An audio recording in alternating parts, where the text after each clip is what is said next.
अब तक हमने एटॉमिक मास के कॉन्सेप्ट को देखा है और हम ये भी जानते हैं कि एक मॉलिक्यूल एटम से बना होता है। तो क्या हम ये कह सकते हैं कि एटॉमिक मास की तरह ही हम मॉलिक्यूलर मास भी कैलकुलेट कर सकते हैं? चलिए इसे करने की कोशिश करते हैं। अगर हम एक वाटर का मॉलिक्यूल लेते हैं तो 2 हाइड्रोजन और 1 ऑक्सीजन ये मॉलिक्यूल बनाते हैं, है ना? हर एक का एटॉमिक मास क्या होगा? हम जानते हैं कि हाइड्रोजन का एटॉमिक मास 1 है और ऑक्सीजन का 16 है। तो वाटर का मॉलिक्यूलर मास क्या होगा? क्योंकि यहाँ हाइड्रोजन के 2 एटम्स हैं, हमारे पास हाइड्रोजन एटम्स का वेट 2 टाइम्स 1 होगा। और क्योंकि यहाँ सिर्फ एक ऑक्सीजन एटम है, ऑक्सीजन एटम का वेट 1 टाइम्स 16 होगा और 2 + 16 18 यूनिट्स होता है। ये वाटर का मॉलिक्यूलर मास है, या हम ये कह सकते हैं कि ये एक वाटर मॉलिक्यूल का मास है। हाँ, हम इस तरह कोई भी मॉलिक्यूल का मॉलिक्यूलर मास कैलकुलेट कर सकते हैं। और हम इसे कैसे डिफाइन कर सकते हैं? ये आसान है। ये एक मॉलिक्यूल में सभी एटम्स के एटॉमिक मासेस का सम है। लेकिन हम इसे कैसे एक्सप्रेस कर सकते हैं? एटॉमिक मास की तरह ही हम इसे एटॉमिक मास यूनिट्स यू से एक्सप्रेस कर सकते हैं। अब चलिए इस कॉन्सेप्ट को बेहतर समझने के लिए कुछ और एग्जांपल्स लेते हैं। चलिए मीथेन का मॉलिक्यूल लेते हैं। एक मीथेन के मॉलिक्यूल में एक कार्बन और 4 हाइड्रोजन एटम्स होते हैं। तो हम एक मीथेन मॉलिक्यूल का मॉलिक्यूलर मास कैसे कैलकुलेट कर सकते हैं? ये आसान है। जैसे कि हम जानते हैं कि कार्बन का एटॉमिक मास 12 है जबकि हाइड्रोजन का 1 है। तो हमारे कैलकुलेशन के अनुसार ये 12 + 1 × 4 होगा। ये हमें 12 + 4 देता है। इस प्रकार एक मीथेन मॉलिक्यूल का मॉलिक्यूलर मास 16 यूनिट्स है। अब हमने उन कॉम्पाउंड्स के मॉलिक्यूलर मास के बारे में सीखा जो डिवाइड किए जाने पर एक पूरा मॉलिक्यूल देते हैं। उन कॉम्पाउंड्स का क्या जो डिसोशिएट होने पर आयंस देते हैं? एग्जाम्पल के लिए कैल्शियम क्लोराइड कॉम्पाउंड लेते हैं। ये कैल्शियम और क्लोराइड आयंस में डिसोशिएट होता है। खैर, हमें घबराने की जरूरत नहीं है। ऐसे केसेस में हम फॉर्मूला यूनिट मास यूज करते हैं। अब ये क्या हो सकता है? क्या ये मॉलिक्यूलर मास से अलग है? खैर, वास्तव में ये नहीं है। फॉर्मूला यूनिट मास कंपाउंड के फॉर्मूला में मौजूद सभी एटम्स के एटॉमिक मासेस का सम है। ये मॉलिक्यूलर मास की डेफिनेशन से ज्यादा अलग नहीं है। ये बस सभी एटम्स के एटॉमिक मासेस का सम है। सिर्फ इतना ही फर्क है कि मॉलिक्यूलर मास ये टर्म तब यूज किया जाता है जब हम एक कंपाउंड में पूरे मॉलिक्यूल का मास कैलकुलेट करते हैं।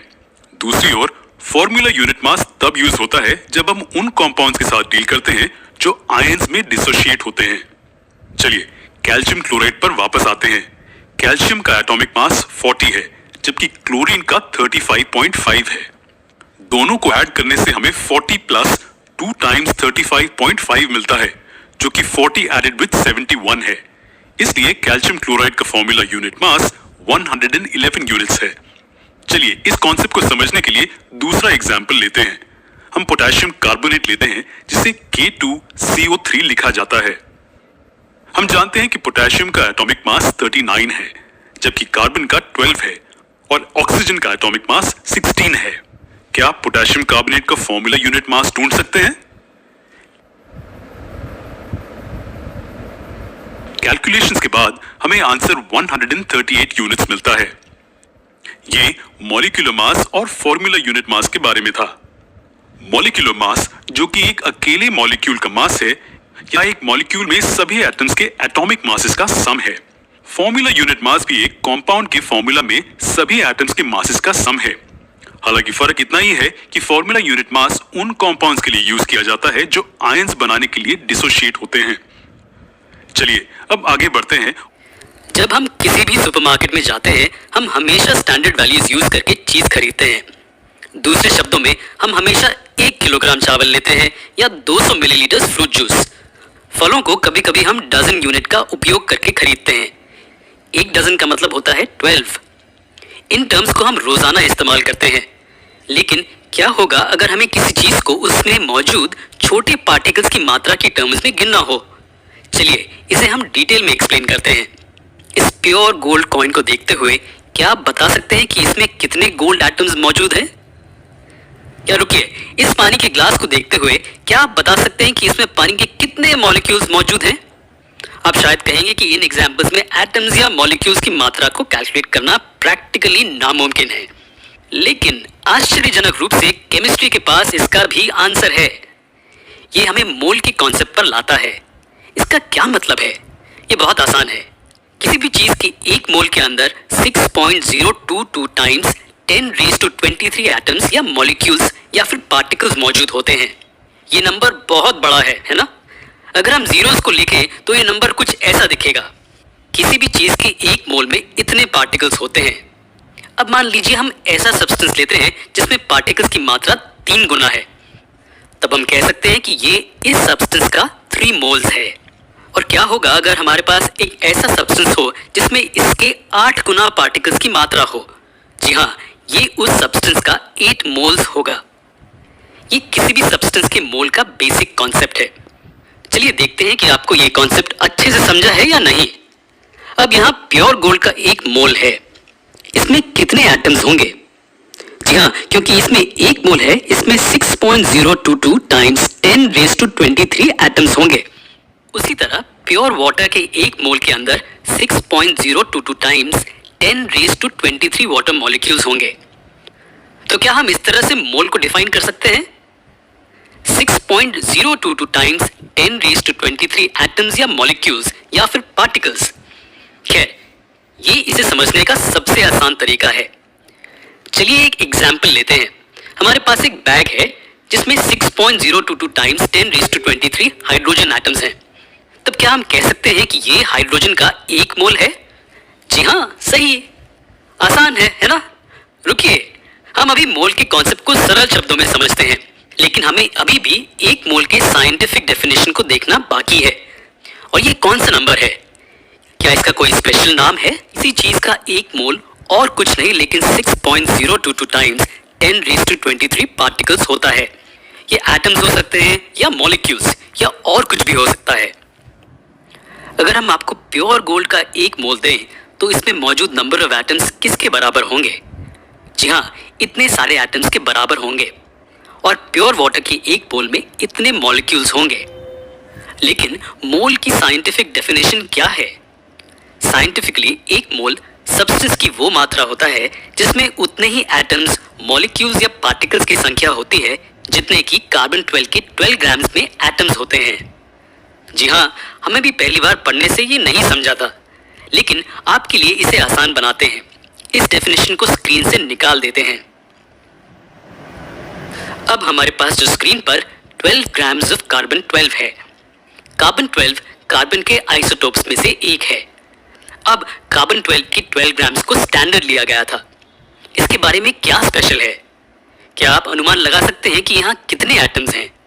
जी हाँ, ये 6.022 टाइम्स 10⁻23 एटम्स हैं। अब जबकि आप ये समझ चुके हैं, चलिए हम आपके लिए डेफिनेशन फिर से दोहराते हैं। एक मोल एक सब्सटेंस की वो मात्रा होता है जिसमें उतने एटम्स, मॉलिक्यूल्स या पार्टिकल्स होते हैं जितने कि 12 ग्राम्स कार्बन 12 में एटम्स होते हैं। क्या अब आपको डेफिनेशन समझ में आया? इसके 2 सिंपल पार्ट्स हैं। ये बताता है कि ये पार्ट इस पार्ट के बराबर है। सब्सटेंस के एक मोल में नंबर ऑफ पार्टिकल्स कार्बन 12 के 12 ग्राम्स में प्रेजेंट नंबर ऑफ एटम्स के बराबर है। ये डेफिनेशन हमें यही बताती है। बहुत से लोग मोल के कॉन्सेप्ट आने पर कंफ्यूज हो जाते हैं। चलिए एकदम श्योर होने के लिए और बहुत से एग्जाम्पल्स देखते हैं। चलिए हम प्योर गोल्ड और प्योर वाटर के सेम एग्जाम्पल ही लेते हैं। जब हम प्योर गोल्ड के एक मोल की बात करते हैं तो हमारे डेफिनेशन के अनुसार इसमें उतने ही एटम्स होंगे जितने कि 12 ग्राम्स कार्बन 12 में होते हैं। इसका मतलब कि गोल्ड के एक मोल में 6.022 टाइम्स 10⁻23 गोल्ड के एटम्स होंगे। उसी तरह वाटर में सेम नंबर ऑफ मॉलिक्यूल्स होंगे जितने 12 ग्राम्स कार्बन 12 में नंबर ऑफ एटम्स होते हैं।